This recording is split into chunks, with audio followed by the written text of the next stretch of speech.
Peux-tu me cacher de mon papa? La petite voix trancha le rugissement des moteurs comme un couteau. 12 membres du club de motards *** Outcast *** se tournèrent vers une fillette de 6 ans, debout dans leur garage à 2 heures du matin, serrant contre elle un sac à dos rose presque plus grand qu'elle. Le garage était perdu au milieu de nulle part, et pourtant cette petite avait traversé toute leur sécurité pour arriver jusqu'ici. Razor, le président du club au visage couvert de cicatrices, s'avança lentement. « Comment tu t'appelles, ma puce ?»« Emma. Emma Rodriguez. » Sa voix tremblait mais elle tenait bon. « Mon papa vient me chercher. Et je ne veux pas y aller. »« Où est ta maman ?» demanda Chin, l'homme de main du club. « Maman dort au ciel avec les anges. » Papa l'a dit. Les yeux d'Emma se remplirent de larmes. Mais je crois que c'est papa qui l'a envoyée dormir.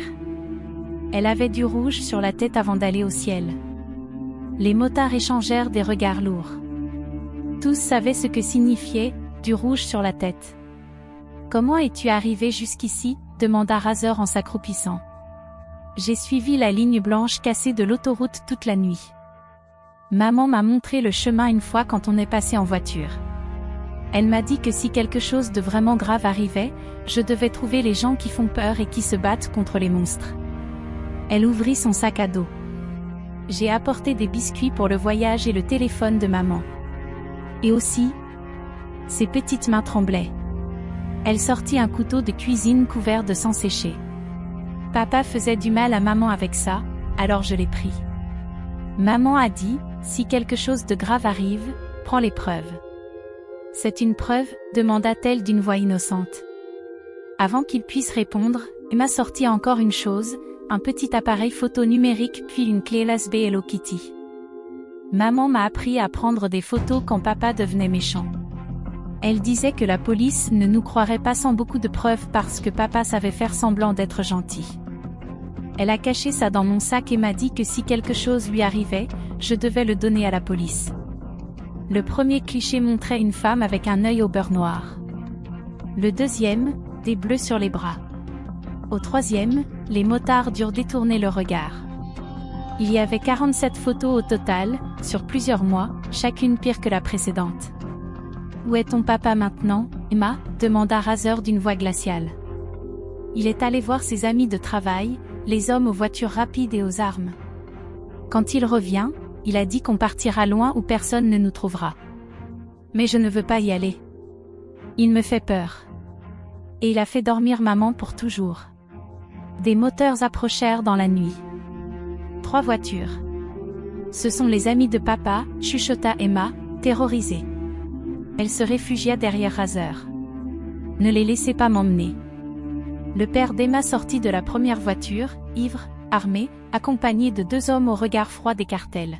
« Emma, sors tout de suite !» cria-t-il.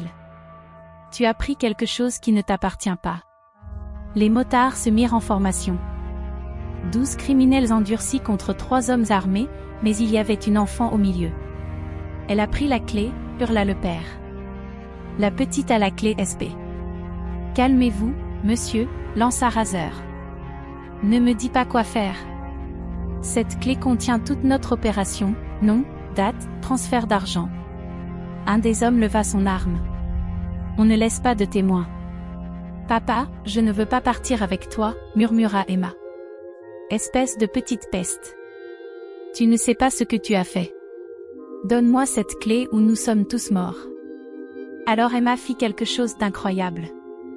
Elle sortit de derrière Razor, toute petite face aux 3 hommes armés. « Tu as fait du mal à maman, » dit-elle d'une voix qui se raffermissait. « Tu l'as endormie pour toujours. Et maintenant la police saura tout ce que tu fais de mal aux gens. » Le visage de son père se tordit de rage. « Tu nous as tout fait perdre. J'aurais dû me débarrasser de toi la même nuit que ta mère. » Il n'acheva jamais sa phrase. En 90 secondes, tout était fini. Les 3 hommes furent maîtrisés et attachés avec des colliers de serrage. Les motards avaient bougé comme une unité militaire. Emma ramassa tranquillement le pistolet du bout des doigts, comme sa mère lui avait appris à manipuler les choses dangereuses. « Ça aussi c'est pour la police », dit-elle d'une voix d'acier. Plus de preuves. C'est fini, demanda-t-elle en levant les yeux vers Razer. Oui, ma puce, c'est fini. Mais en réalité, ce n'était que le début. La police arriva 20 minutes plus tard. Le père d'Emma et ses associés furent inculpés pour meurtre, mise en danger d'enfants, tentative d'enlèvement et direction d'une organisation criminelle. La clé USB contenait 3 ans de compte du cartel. Emma n'avait nulle part où aller. Elle a une tante en Californie, dit l'assistante sociale. Mais avec les connexions du cartel, elle n'y sera pas en sécurité. Elle reste avec nous, annonça Razer. Margaret Stevens, l'assistante sociale, regarda ses bakers en cuir autour d'une petite fille comme des loups protecteurs. Monsieur Rodriguez, vous êtes président d'un club de motards hors la loi avec plusieurs condamnations. L'État ne vous approuvera jamais comme tuteur. Alors l'État a un problème, répondit Razer. Parce qu'elle nous a choisis et on ne l'abandonnera pas. Ce qui suivit fut la bataille pour la garde la plus improbable de l'histoire de l'État. Margaret devint la tutrice temporaire d'Emma, mais Emma refusa de quitter le club. Pendant 3 semaines, elle dormit dans la salle de réunion, entourée de 12 ex-criminels qui n'avaient aucune idée de comment s'occuper d'un enfant traumatisé. Le 4e jour, Snake la trouva dans le garage, assise à côté de sa Harley, des larmes sur les joues. « Qu'est-ce qui ne va pas, petite guerrière ?»« Maman me manque, » murmura Emma. « Et j'ai peur que les mauvais rêves reviennent. » Snake resta désemparé. Ses problèmes ne se réglaient pas avec des points. Il se souvint alors de quelque chose que sa grand-mère lui faisait quand il était enfant. « Tu sais quoi? Quand j'avais ton âge, ma grand-mère m'a appris un truc spécial. Elle disait, quand quelqu'un est au ciel et qu'il te manque, parle-lui à voix haute pour qu'il t'entende. » Emma leva vers lui des yeux rougis. « Vraiment? Vraiment. Et le meilleur endroit pour le faire, c'est là où tu te sens en sécurité, comme ici avec tous tes oncles autour. Veux-tu essayer? » Emma hocha la tête. « Bonjour maman. Je vais bien maintenant. Les hommes effrayants ont pris soin du méchant, comme tu l'avais dit.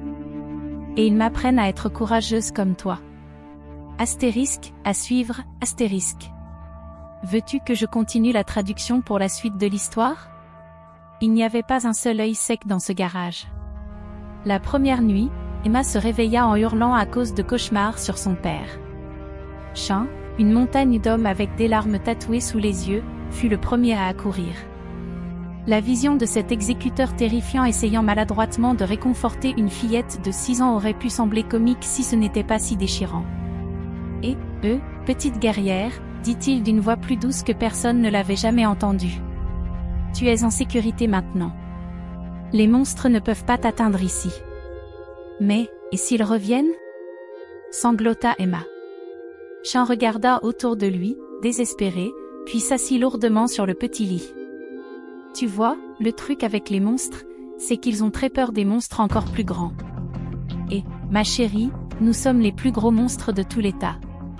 Alors ils ne s'approcheront plus jamais de toi.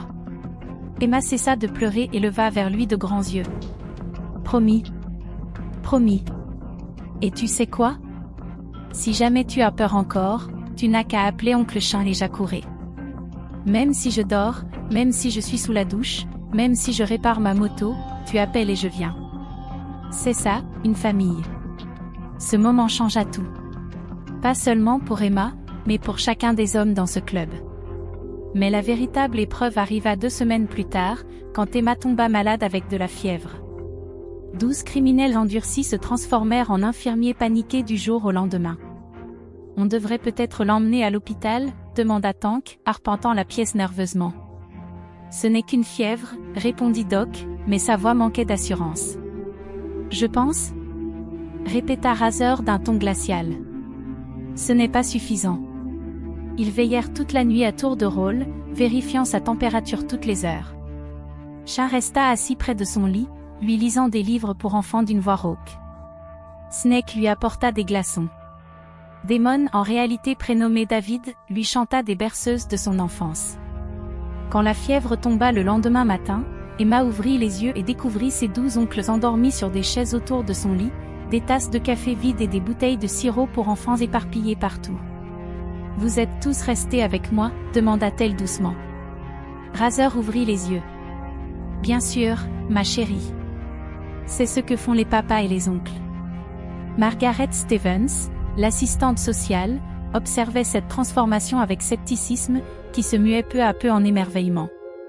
Ces criminels apprenaient à tresser des cheveux, à aider aux devoirs, à lire des histoires du soir. Ils sécurisèrent leurs repères, stockèrent des jus de fruits à côté de la bière, et découvrirent que les films Disney pouvaient être aussi captivants que les films d'action. Le clubhouse se métamorphosa. Ce qui était autrefois un lieu pour planifier des affaires illégales devint un foyer. Les dessins d'Emma recouvraient les murs où jadis s'étaient accrochés des avis de recherche. Son petit lit reposait dans un coin de la salle de réunion, entouré de 12 sacs de couchage. Ses oncles veillaient à tour de rôle chaque nuit. Mais Margaret Stevens n'était pas encore convaincue. Après 3 mois, elle organisa des visites surprises pour les prendre au dépourvu. Un mardi après-midi, elle trouva tout le club aidant Emma sur un projet scolaire. Astérisque, qu'est-ce qui rend une famille spéciale, astérisque. La protection, dit Chien immédiatement. L'amour, ajouta Snake, surprenant tout le monde. Être présent quand quelqu'un a besoin de toi, contribua Tank. Enseigner le bien et le mal, dit Damon. Emma nota chaque réponse avec soin. Et toi, papa Razor? Razor regarda ses frères, puis Emma. Une famille, c'est quand un groupe de personnes brisées décident qu'elles sont plus fortes ensemble, et qu'elles feront tout pour se protéger. Margaret sentit son scepticisme se fissurer un peu plus. Mais le système légal, lui, restait inflexible. En audience, 6 semaines plus tard, l'avocate de l'État plaida. Ces hommes sont des criminels dangereux. Cet enfant a besoin de stabilité et de modèles appropriés.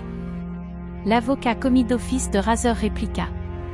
Ces hommes ont risqué leur vie pour sauver cet enfant. Ils lui ont offert en 6 semaines plus d'amour et de sécurité qu'elle n'en avait jamais connu auparavant. La juge Williams, une femme sévère, se tourna vers Emma, assise entre Razor et Chien. Emma, comprends-tu ce qui se passe aujourd'hui? Emma se leva. Oui, madame. Certains pensent que ma nouvelle famille est trop effrayante pour s'occuper de moi. Mais ils ne comprennent pas que parfois, les gens qui font le plus peur ont les plus grands cœurs. Et tu veux rester avec Monsieur Rodriguez? C'est mon papa maintenant, répondit Emma simplement. Et tous mes oncles me protègent. Ils éloignent les monstres. La juge consulta le dossier, lettres d'enseignants, de médecins, du shérif. Les notes d'Emma s'étaient améliorées. Ses cauchemars avaient diminué. Elle s'épanouissait. Mais ce fut sa dernière déclaration qui scella le jugement. Votre honneur, j'ai créé un club au clubhouse. Ça s'appelle Astérisque, les petits guerriers astérisques. C'est pour les enfants comme moi qui ont vu de mauvaises choses. On se réunit tous les samedis, et je leur apprends ce que maman m'a appris, comment être courageux, comment prendre des photos quand les adultes sont méchants, et comment trouver des personnes sur qui te protégeront. Margaret Stevens prit une profonde inspiration. Votre honneur, en 30 ans de travail social, je n'ai jamais vu un enfant guérir aussi complètement qu'Emma en 3 mois. Ces hommes ont créé un foyer stable, aimant, qui reconnaît aussi la réalité du monde dangereux dans lequel nous vivons. Emma ne se sent pas seulement en sécurité. Elle se sent forte. Ma recommandation est d'accorder la garde permanente à Monsieur Rodriguez. Garde accordée, déclara la juge en frappant de son marteau. Le tribunal explosa de joie.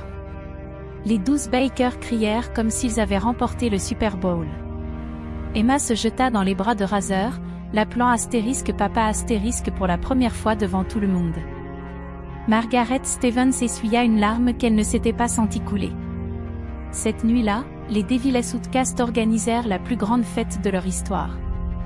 Pas pour avoir battu le système, mais parce qu'ils étaient devenus meilleurs qu'ils n'auraient jamais cru possible. Emma garda son sac à dos rose, mais il contenait désormais autre chose, des cahiers de coloriage, des crayons, des cartes de contact d'urgence pour enfants en danger, et un appareil photo jetable pour documenter les abus. 1 an plus tard, Astérisque les petits guerriers Astérisque comptait 32 enfants. Les Outcasts faisaient des vérifications d'antécédents sur des pères violents, donnaient des cours d'autodéfense, et étaient devenus le service de protection des enfants officieux de 3 comtés. Même la police locale les appelait pour les affaires de violence domestique. Ils avaient 100% de réussite. Emma a maintenant 10 ans. Elle veut toujours devenir policière. Elle appelle toujours Razor * papa * et a 11 oncles prêts à mourir pour elle.